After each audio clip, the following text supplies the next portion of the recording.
What's up guys? So today I am starting a new series called 3 Minute Thursday, and for 3 minutes on every Thursday we're going to talk about something that has to do with bass fishing, whether that be a specific bait, technique, style, or even fishing and filming.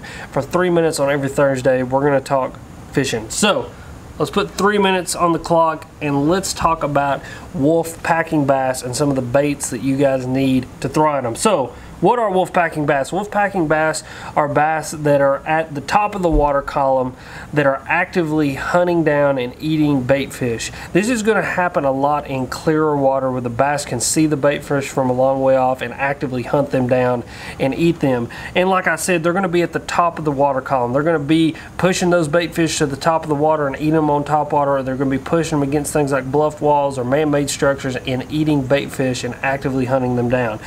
Now, that's not to say that you couldn't find some fish maybe oriented to a tree or something like that, you know, schooled in a tree, and get them to come up and start to eat on top water or something like that. That would be, you know, some inactive wolf packing fish that then become active because you fire up the school. That is also possible. So let's talk about some baits that you need to throw at wolf packing bass. My number one and my favorite is some sort of topwater. For when those bass are actively pushing bait fish out of the water, you can pretty much throw anything in there and get them to bite it, but topwaters are going to be your best bet.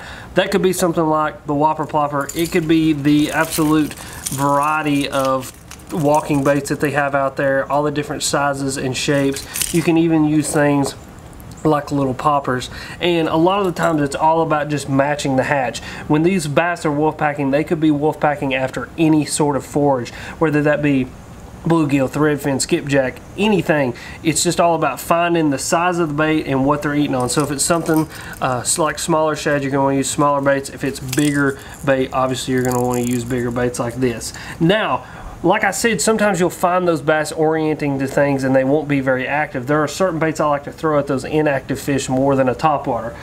Number one is some sort of fluke style bait. This in particular is a Beast Coast Zigzag, but just a weightless fluke style bait is a great bait to throw them. It's very subtle, unintrusive. You can give it very subtle twitches and get some of those bass to react. Another one is something like the swim jig. This is great for when they're orienting to heavier cover, like I said, lay downs or up under trees. You can skip it really easy, get it up in there and get them to react to it.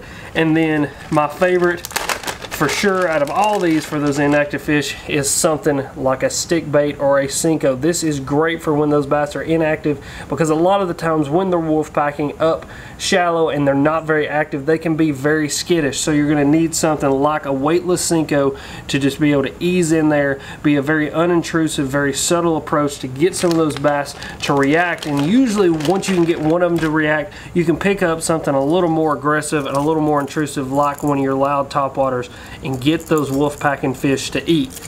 So that's today's 3 Minute Thursday. Any questions or comments you guys got, go leave them in the comment section down below. New to my channel, make sure and hit that subscribe button. But as always, you guys are sweet, and we'll see you next Thursday.